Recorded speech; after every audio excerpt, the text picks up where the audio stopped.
So I think I've made my job a tad bit easier by giving you a dose of this initially, but here it is formally. The functions of the gamma motor efferents are twofolds: sensory related and motor related. Please remember to use the word related if you are brave enough to write in your SEQ based on this material. Most of you will probably read a small book which starts with an F and just, reproduce those few lines, and that will be end of that. However, the few loyal ones, I hope there are few amongst you, who will refer to this sort of material, which was extracted from experience and from many books, etc., etc., and mention it like this, like a padne wala bachcha. Okay, so gamma motor functions relate with sensory, which by now I'm sure you know already, what I'm talking about, and motor related. Okay, sensory related. What is sensory related? This one line says it all.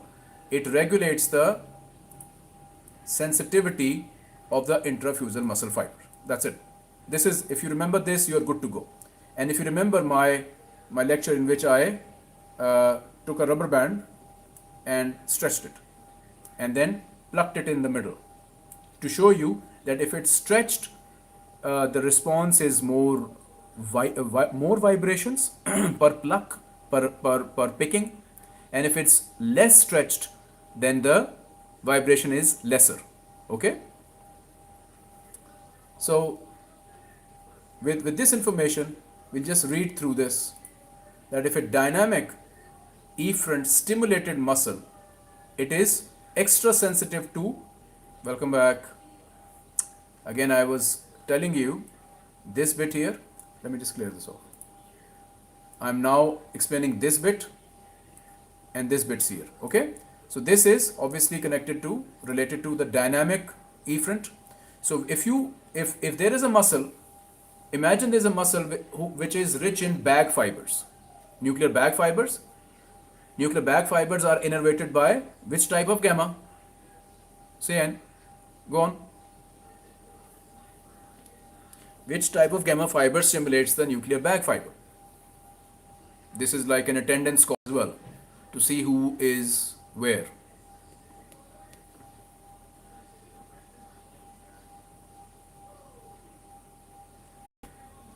Dynamic.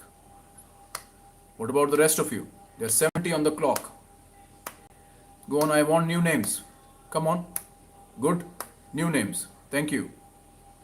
More new names, please. Can we have a roll call here on this point so that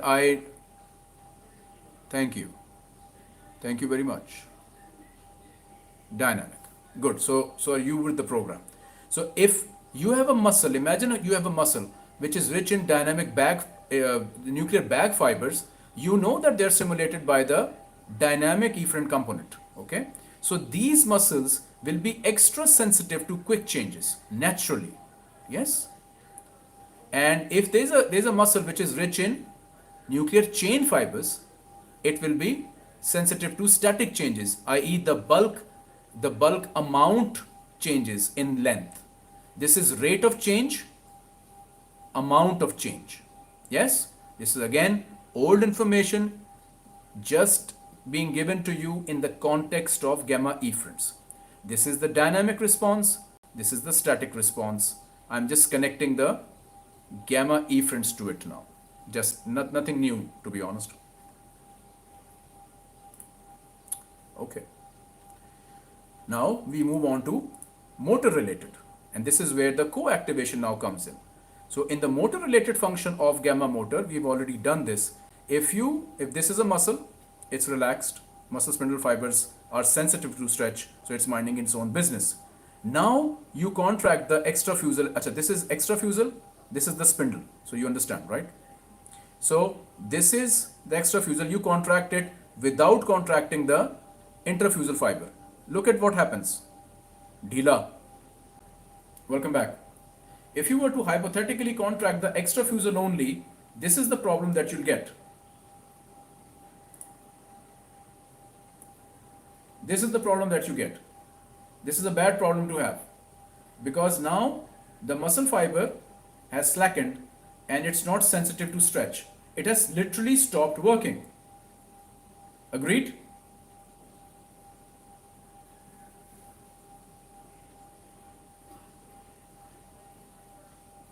Agreed? Okay. So how do you go around this? You contract the intrafusal fiber along. So you co-activate alpha and gamma motor neurons, so that you don't have this situation here. This situation, bad situation. This situation, good situation.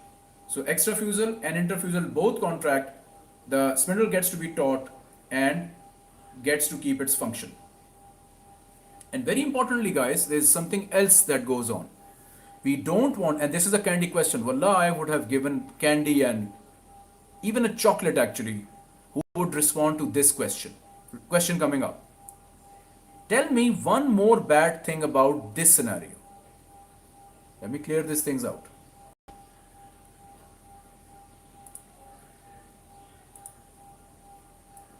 This laxity, one issue I've told you. The one issue is it stops being sensitive to stretch, which is its function, and that's obviously a big boo-boo. What else?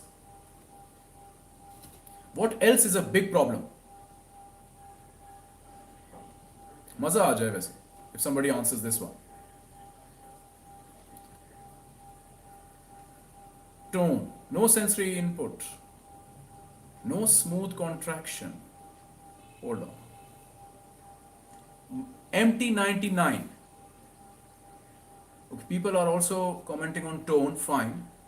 So the tone and the contraction people, could you elaborate please? What do you mean? Why would there be a disturbance in contraction? Empty 99 please.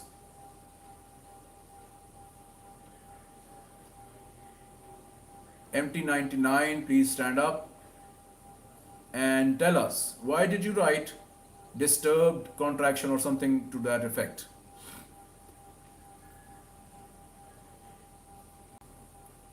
You need, it's physiology, it's all about the why. Welcome back.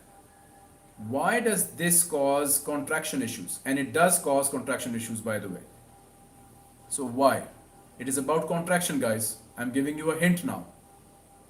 Empty 99 is thinking. That's a very good feature of a young man thinking. Very good. Think. The rest of you think as well. What is happening? Do you need another hint? Hint number one was it's related to muscle contraction. Don't just throw stuff at the screen. Make sense of it, Haris. Do you need another hint? Come on, you need it. We have limited time. Take the hint. Hint number 2 coming up. Hint number 2 is that this is related to stretch reflex. Now somebody should really answer.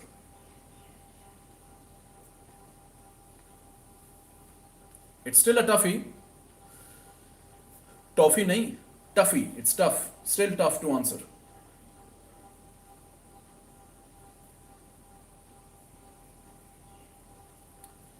The serene silence of people thinking. Because spindle fiber is not sensitive to stretch now. What does that mean, Hira? You are really on the cusp here. If somebody can just connect and steal the answer from her. No stretch reflex. So what has this got to do with contraction, Noor? You are on the cusp of the cusp. Aye. No, Abdullah, no. Go back to Noor and Hira's answer. No, empty. What happens when you stretch the spindle? It contracts.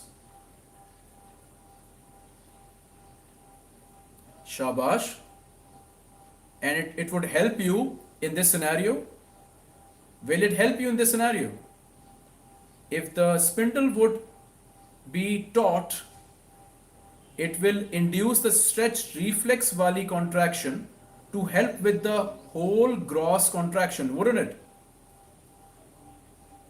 Yes, Noor. Yes. But since it's... Welcome back. I'll say this again.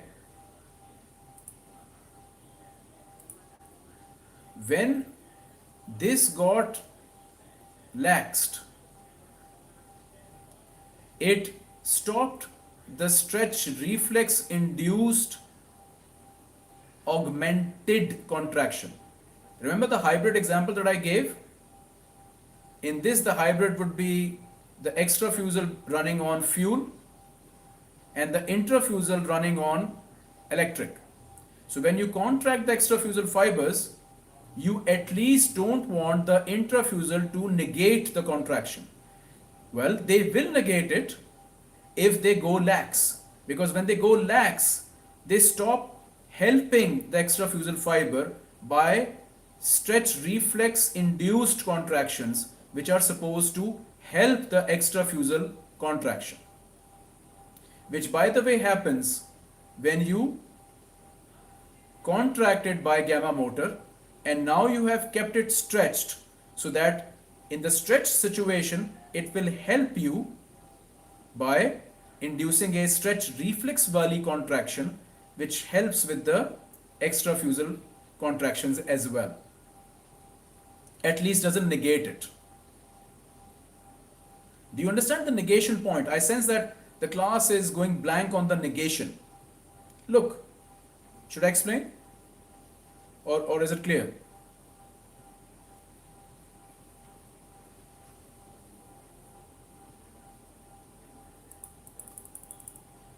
Guys? Is it clear? Or should I explain? Okay. Okay, I'll explain. Okay. Now listen up. I'm going to explain this here. This part. Got it? I'm saying my contention is that this situation in this part of the slide, this muscle spindle going laxed, this actually opposes the extrafusal fiber contraction mediated by the alpha motor neuron. I'll explain now how. Okay. This is a stretch reflex. This is a stretch receptor, right? Welcome back. When it stretches, which is it's not right now, but I'm just saying, if it were in a stretch situation, it would mediate that stretch through the spinal cord, through the alpha motor neuron, and where does the alpha motor neuron terminate? Extrafusal fiber. Yes? Which, are you with me? But you would, no, Noor, not extrafusal beta, no. The extrafusal, no, I think you wrote intrafusal, sorry, the extrafusal fiber, okay. But you would argue that, sir, we are already using the alpha motor to contract voluntarily the extrafusal element. I would say, yes, bete, but remember that it comes in pulses. Yes, it comes in pulses. So it's not one smooth thing. Plus, if you don't take care of your friend, it will become your enemy. How? When you don't take care of this and it goes into dhilapan, like you guys, it laxes, the stretch is gone, the drive to the alpha motor is gone, it tells the alpha motor, the muscle is relaxed, it's not stretching, no need to contract it. Cancel the stretch reflex induced contraction, please. Now that signal, wouldn't it sort of conflict the alpha motor neuron? What do? Do I follow the voluntary command of contracting this muscle, or do I follow the conflicting signal coming from the muscle spindle that Nothing is wrong, no contraction needed. I think I've nailed it. Come on, guys, say yes.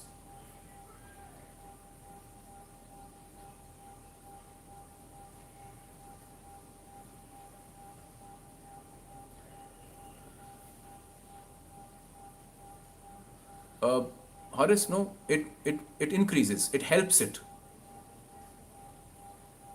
No, it doesn't take precedence, it helps. It helps with the contraction.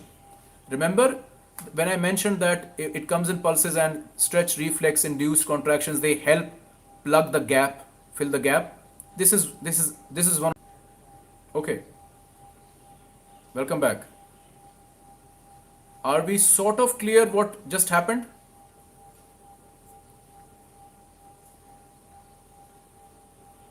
बेटे stretch reflex contraction का असर extrafusal पे होता है, remember? Muscle gets contracted by extrafusal element, not intrafusal.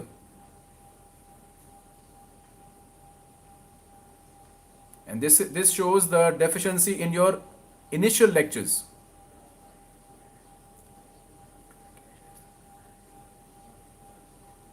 No, it's not. I mean, you can imagine, and remember, this is all hypothetical, Abdullah. It doesn't happen, beta. What happens is co-activation. We are explaining this only to tell you why co-activation is actually crucial. If you don't activate the gamma efferent, then what would happen is this negation, and that will be silly, to be honest. Okay. Can I quickly just steal you away from this slide and show where Guyton mentions it and how it mentions it? Shall I do that? So that you know exactly where it's written and exactly where to hate it.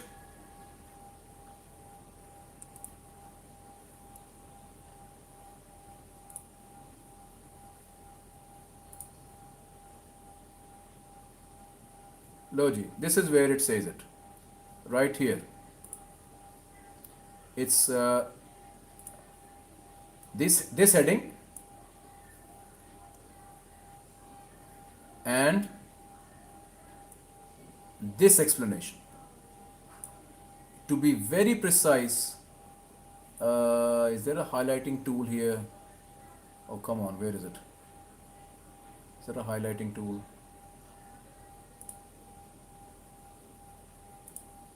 Is this the highlighting tool? No. Yeah. Right here when he discusses this. No, ji nahi. Nahi sir. Yeah. First, it keeps the length of the receptor portion of the muscle spindle from changing during the course of the whole muscle contraction. Therefore, co-activation helps the muscle spindle reflex from opposing the muscle contraction. 3 lines. Did you see that?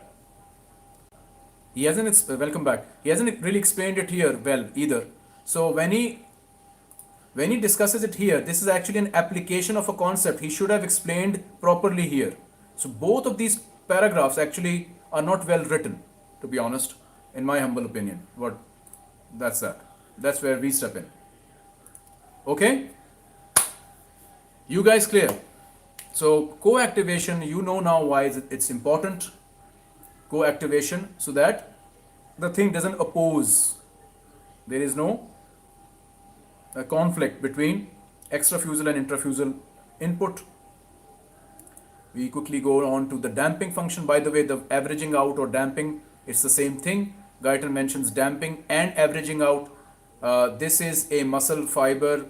This is a muscle which is stimulated with the muscle spindle intact at an impulse rate of 8 per second. And this is a muscle which was stimulated with the muscle spindle dissected out or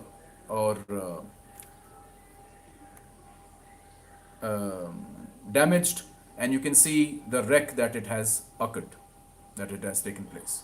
Okay. Should I explain the context of this? We are talking about the damping function the muscle spindle achieves under the co-activation of alpha and gamma motor neurons. Okay. When the muscle spindle is functioning properly, look at the smooth contraction profile of the muscle.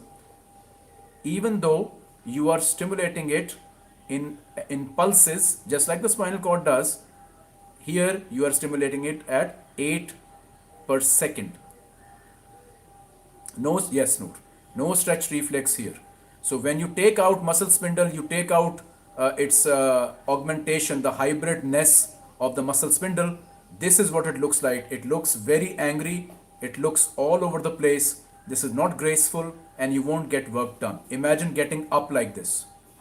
Okay, maybe in the morning you do get up like this, but imagine holding a glass like this. It's not possible to live. Okay, chalo. Any questions on this? We are coming to really the end of the end. Any questions? And you notice there is, yes, yes, he'd be proud. Okay, this is the clinical side of things, and this is